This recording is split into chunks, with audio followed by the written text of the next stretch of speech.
What is up, guys? Welcome to yet another video. Carl here. DC2 things. So we are going to be slapping on our wastegate onto the DC2 turbo. So this had a low mount turbo, and I'll show you the flange on that. That's this guy here. Not really reusable, it's a little bit buck nasty. So I went to MSA and Brendale. They were real good actually. They actually took this out of a pre-packaged wastegate box. This is a what is this, Hypergate? Yeah, Hypergate 45mm external wastegate from TurboSmart. They do sell these individually, but nowhere really stocks them on the shelf just as a single piece. So they were nice enough to pull this out of a box, give it to me, and just reorder the part because that takes up to 2 weeks to get in. So that guy's good. I'm going to be able to weld this straight onto this top mount manifold because it doesn't actually come with a flange pre-welded on. I'm going to be able to run the screamer. I need to chop that up, run that, put a slight dump on it because I'm going to run it under the sump. So the reason I want to do that is so it's not so evident that it is a screamer pipe, you know, just straight down as a real big, it's kind of just screaming at you, and a defect. So I'm going to run it under the actual sump and then turn it down so it's a little bit more hidden, a little bit out of the way. Get those exhaust gases moving backwards at least, you know, a little bit more hidden. Yeah, so let's get this welded on. Perfect.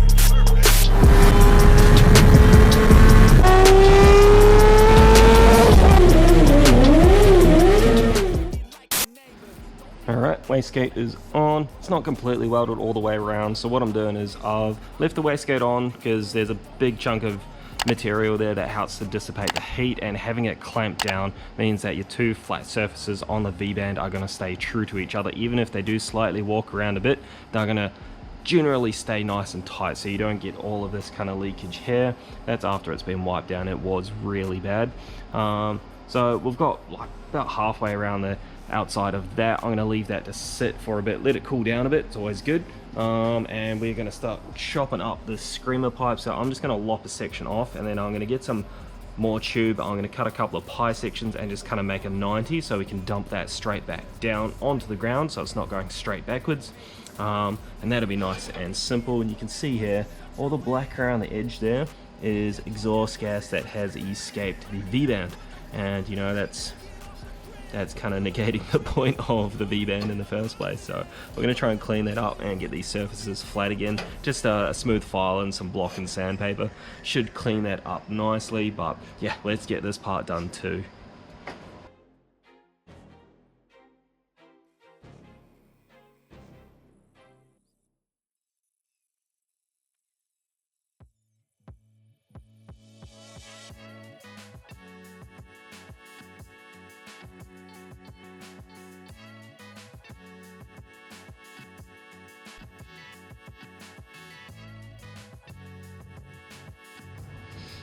Right, so bit of that mad scientist vibe look going on. What do we got? Wastegate is on. Big old 45mm. She's all welded up. Pretty straightforward. Got her welded up under here. That was probably the hardest part, just trying to get all the way in there, get good penetration and a good amount of heat into it too. All flanges are flat now. I gave this one a quick file, just a hand file, just to smooth it out.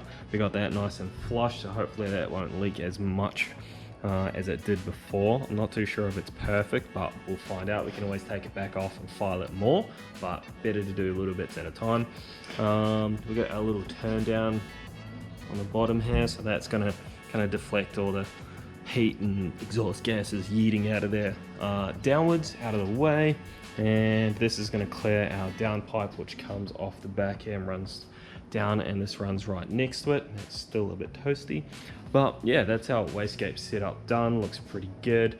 It has sufficient priority. I mean, I don't think you're going to get any real boost surge at the kind of boost levels that he's going to be running at. Well, hopefully not. I don't see it happening. No, I don't see it happening.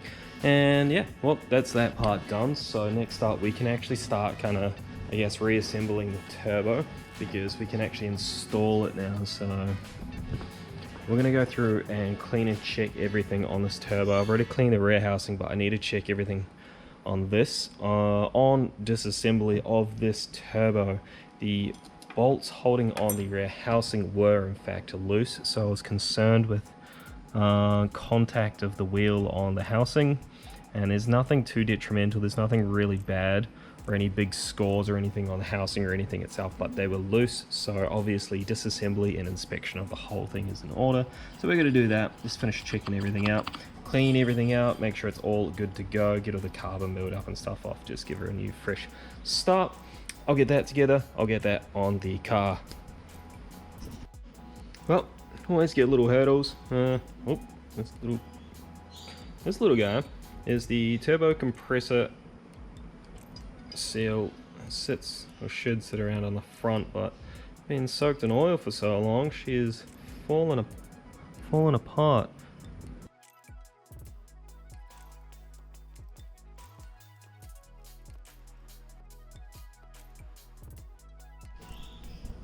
All right, looking good, looking real good actually. It's a nice tight fit.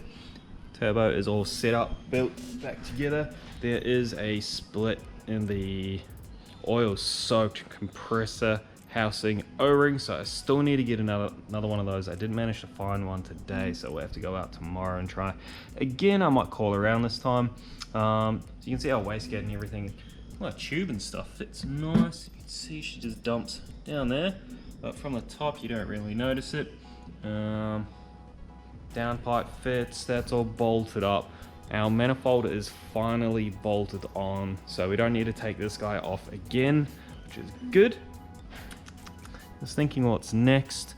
So I might take the turbo back off. Might tighten these bolts up a little bit on the exhaust housing side. No, I won't. Let's do our turbo oil drain next actually. Let's get that done. So gonna have to get this turbo back off. We're gonna have to install our turbo oil drain fitting, which is this nasty looking thing. Fortunately, I don't really want to install that because that is not pretty. None of this is pretty actually. I'm gonna find some extra fittings. I'm gonna see what I can kind of mock up, slap together and get going. And let's build this little down tube here.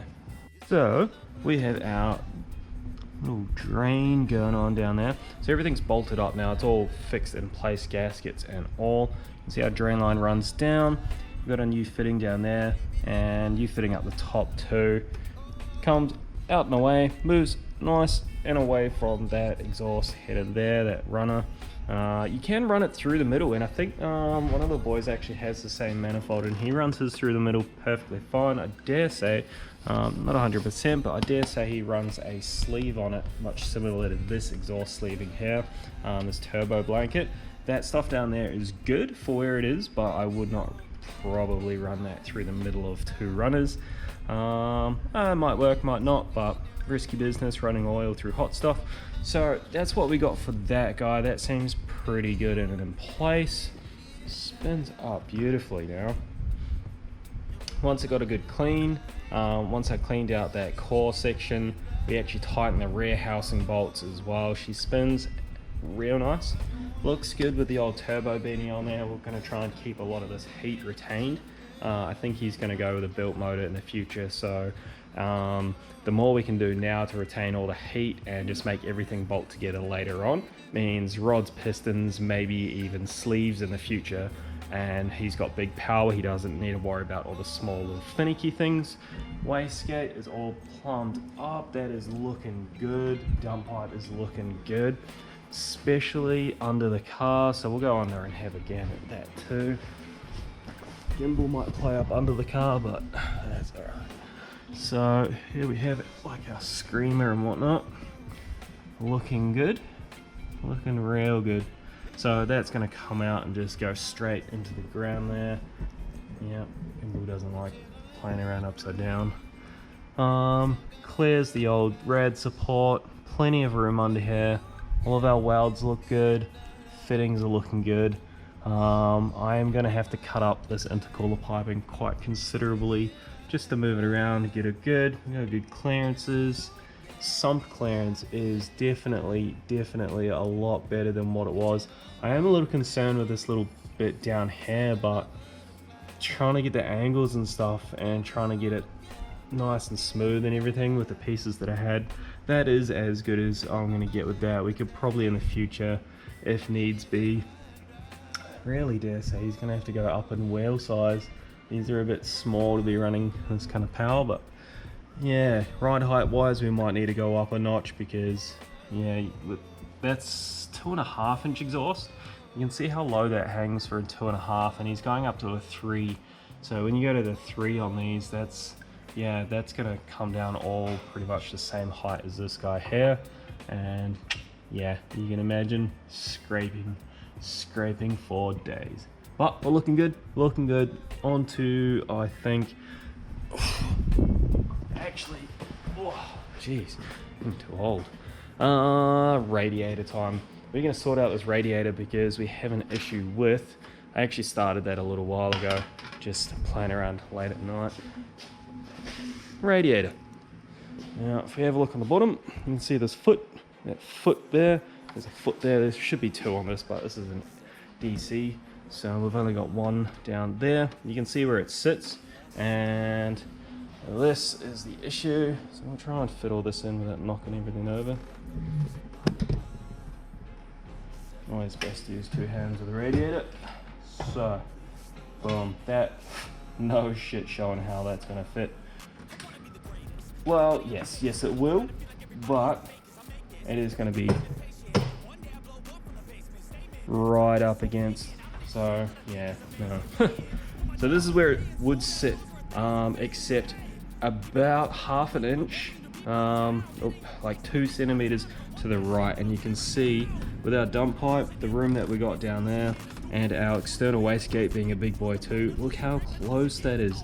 That is a no bueno for me. Absolutely. Oh, that was the boot. No bueno for me. No. So we're gonna chop this guy up. We're gonna move it over. Now it works kind of in our favor because of where that foot location is, right? Give me that.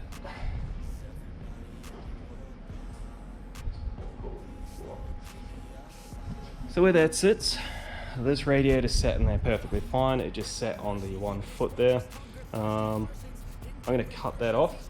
I'm going to move it over and I'm going to re-weld it. That means that the weight is going to be balanced on that, more centrally on the radiator. For 1, which is always a good thing. And that'll allow us to move the radiator over quite a bit as well. So we'll be able to run the radiator to our left here. Alright, join me on my mess making tour. So it's been a little bit. We've got our, I guess our top pipe done for our intercooler pipe. It's kind of just mocked up, set in there at the moment. We've got a new adapter and stuff. Just welded this guy up here. This is for the lower section. Oh, just realized that this doesn't actually have any bead on it, and that is some nasty cut on there. So I just took the silicone off to give this a quick scuff and polish up. I'm gonna have to cut that. No, probably don't have to cut it. We'll have to file it and clean it up. So this was under a silicone hose that sits against the intercooler like so. Obviously up under the car, but yeah, damn, alright. Good thing I took the silicone off. So we'll clean that up, fix that up. That is this section done. We got our new seal in for the turbski, for that compressor housing, because the one that was on it was fairly well swollen and pinched in a point. So I'll get this cover off. I'll get this new seal on, which is this guy here. We'll chuck this bad boy on. So they need to stay clean and oil free, debris free, because pretty bloody important. We'll get this off. I've already cut my silicone hoses to suit, so that's not what this one is, by the way. This is what was on there. It's not bad, but it's not great, and yeah, you know, you saw what the setup was before. So we'll get our new silicone off the turbo. We've got this guy here. I might clean up this edge and we'll use that on the side of the intercooler maybe. Oh no, we don't have to, because we've got these ones. Need to clean the insides, but they should be fine. I think there's a blue one on that side too. yeah, so we've already got blue ones for the side of the intercooler, which is cool. I need to pull this guy back off, clean it, polish up this alley. I need to weld some beads on either end because there are no beads. I just wanted to see if this guy fits. Fits perfect on the underside of this. I think I'm going to chuck the blow-off valve under there. Just kind of tuck it in and hide it under here. Certainly a wee blow-off valve, it's a little stealth. It's meant to be a plump back unit, but don't really need that for this setup. It'd be a pain in the ass to do as well, so bugger that. We'll just chuck it on the underside of this, slap her on. Should be good to go. We'll get our clamps and everything on. And that's going to be our charge piping done. With the charge piping done, we can chuck our lumen, chuck our battery in, crank her over, see if she starts. I've got to clean all this piping before it starts so it doesn't get all my dirty mitts all over it. Pro tip, once you finish fabricating, go and clean everything with either wax and grease remover, methylated spirits, acetone, just something to get your mitts off, because once heat starts getting into it, leave some pretty permanent ugly looking marks. So yeah, definitely something to do.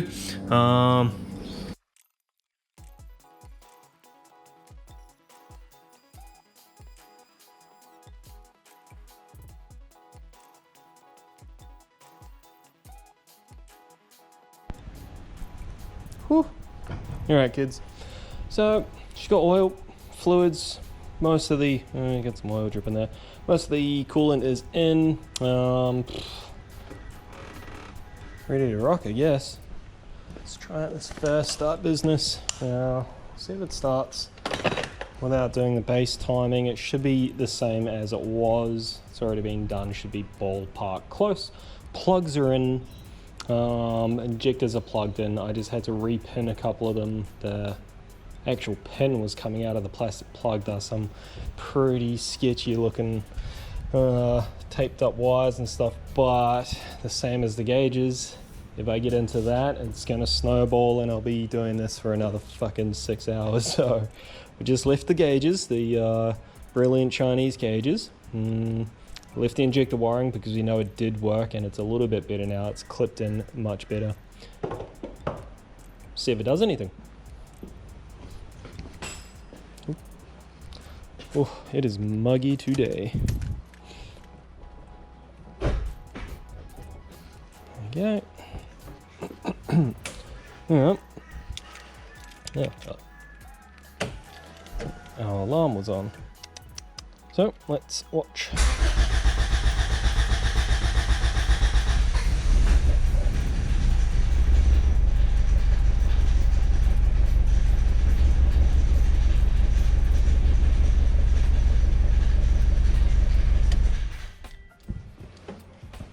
Very rattly. So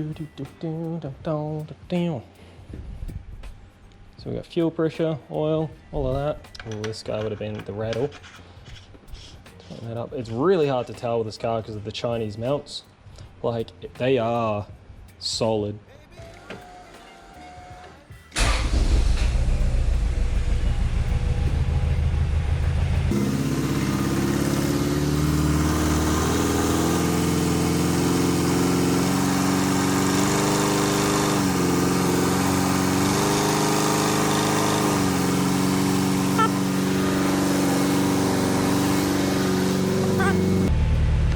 Good so far. Fuel pump, oil, everything is coming up. We are, look at that. That's probably not ideal.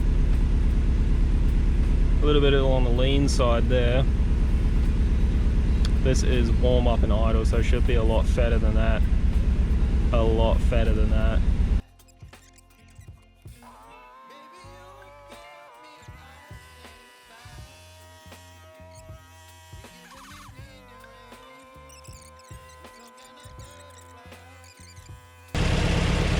Smells, no leaks.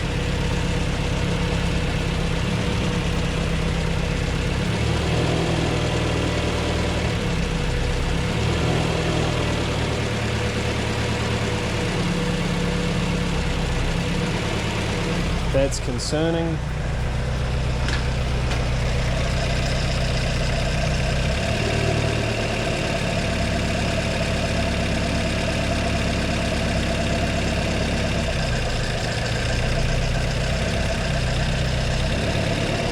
So we have a really bad injector plug here. You can hear it. If I let it go, that's a whole cylinder dropping out.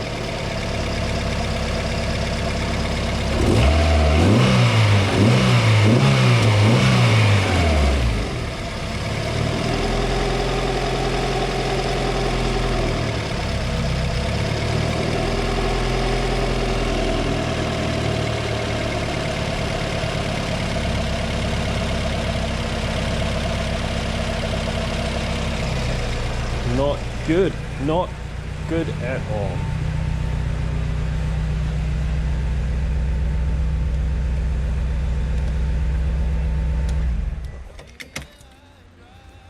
So that's a pain in the dick. Number 3 cylinder injector plug. No bueno. Sketchy, dodgy, nasty ass wiring will kill a car so freaking quickly, it's not funny. So what is going on? Oh, wow. So there's a problem. Something's up with this plug. The wiring's done. The wiring is fine. Looking at the injector, looks like a pin could be pushed back just a bit.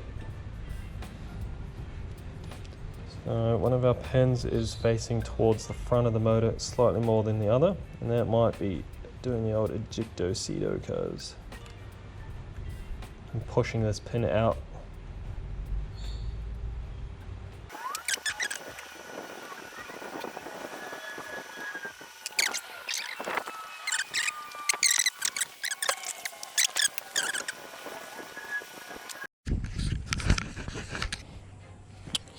Feel ready.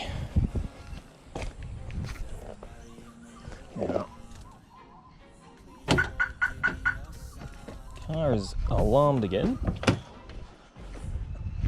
which is what we want, but I keep forgetting that it is alarmed and setting that bloody alarm off. So everything is done and buttoned up. Let's jump on the old laptop real quick. Now,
should make her a bit doughy. Yeah, just better be safe and sorry. No bueno.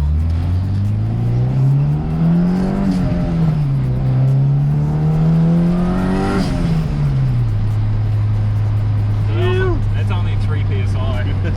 That's a quarter of the foot down. Just a little sniffer turbo. You feel it just like grab that boost and run with it, eh? She just wants to. Yeah. No. On the dyno tomorrow or Tuesday, I think it's meant to be tomorrow.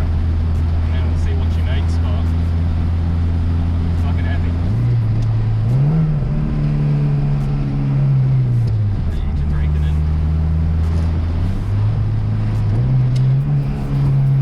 This is basically how I brake the rings in. I just get up to a good speed and then just engine brake.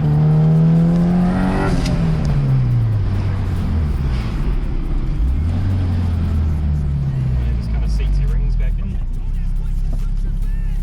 I gotta take her home, dump the oil, put the good oil in.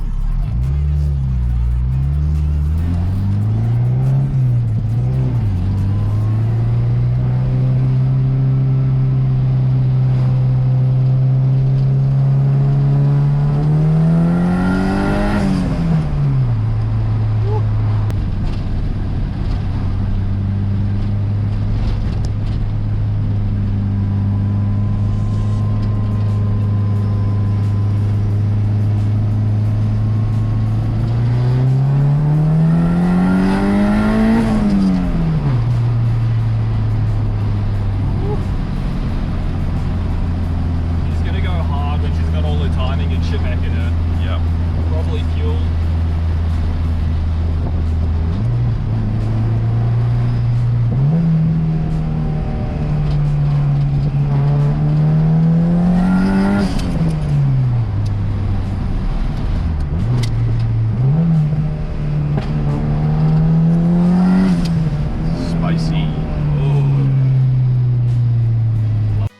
Alright boys, so taking over a break-in, and you can see we've got some milkiness at the top, and the bro Nathan's like, she's fucked mate, Yep. Sell it on eBay, get rid of it. But this is all condensation from the constant starts and stops, like running 5-10 minutes of not actually driving anywhere, not getting up to temperature. So all of that's just condensation. Not worried, not worried in the slightest. And yeah, we're just going to dump out all this mineral, mineral oil. So she's done her job. She's cleaned out all the dust and crap that was in there from building it, all of the assembly lube and stuff. Good to go. Rings are essentially broken in now, so we can dump this oil, put our fancy stuff in, and I like to use the rest of this cheap shit. So probably got a good liter in that, just to run through and kind of pull out the last of this stuff in the motor before putting in the thick boy stuff. So we're a little bit thick on this oil because our bearings are a little bit looser, which is what we want, and it helps the temperature as well. It doesn't thin out as much when it gets hot, which is good. Probably even go up to a 60 on this 15W60. Yeah, so let's dump the oil, make sure we don't have any pistons or con rods in it, and go from there. She's loving the fresh oil too. Runs a bit different, eh? Way nicer.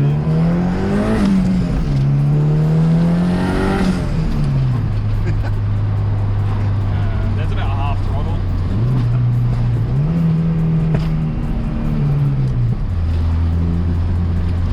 Yeah, I think she's pretty well broken in now.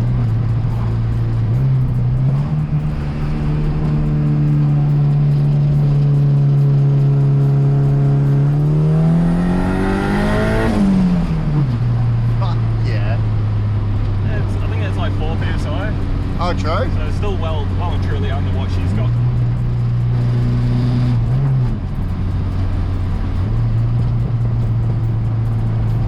Yeah, that feels sick for a small little go-kart. Yeah. This is what I mean, it's hard watching all the gauges and driving. Like when you're trying to do pulls like that, that's why I just data log it. Yeah.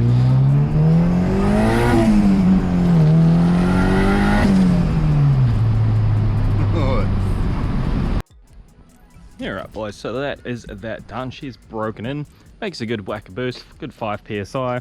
Cams, VTEC, everything is working. Oil's come out clean, so you can see that there. She's come out clean, no metallics, nothing like that, nothing really floating through it, which is bloody good. Got our fresh oil in, fresh filter, ready for the dyno. So I think she actually goes on the dyno tomorrow, so when I post this video I should have the dyno numbers. She made 226 at 5 psi on the absolute sieve of a motor, oil leaking, not exactly the best, a little bit down on compression, so hopefully she makes a bit more than that with this setup, at least better response. And yeah, it's been a pretty spicy little build. And we're done. So that'll call it for this video. Sunday afternoon, pretty good way to end the day, a few pulls. I'll aim to get back in the car in the future and do some pulls after the dyno. So she's a bit doughy as is, with the timing being pulled out, extra fuel, so she's a bit on the fat side. Yeah, we'll get back into the car, get you guys some clips of some full pulls through, you know, 2, 3, 4, and see how she goes then. But other than that, we'll see you on the next video. I've got a couple other cars back there, obviously. We've got the Hyundai VR4, EK, another EK, BB6 Prelude. Got a few things going on. K2420 build as well, high comp for road race. Got a few things going on, so I'll catch you on those. Like, comment, subscribe, all of that kind of good stuff, and yeah, peace.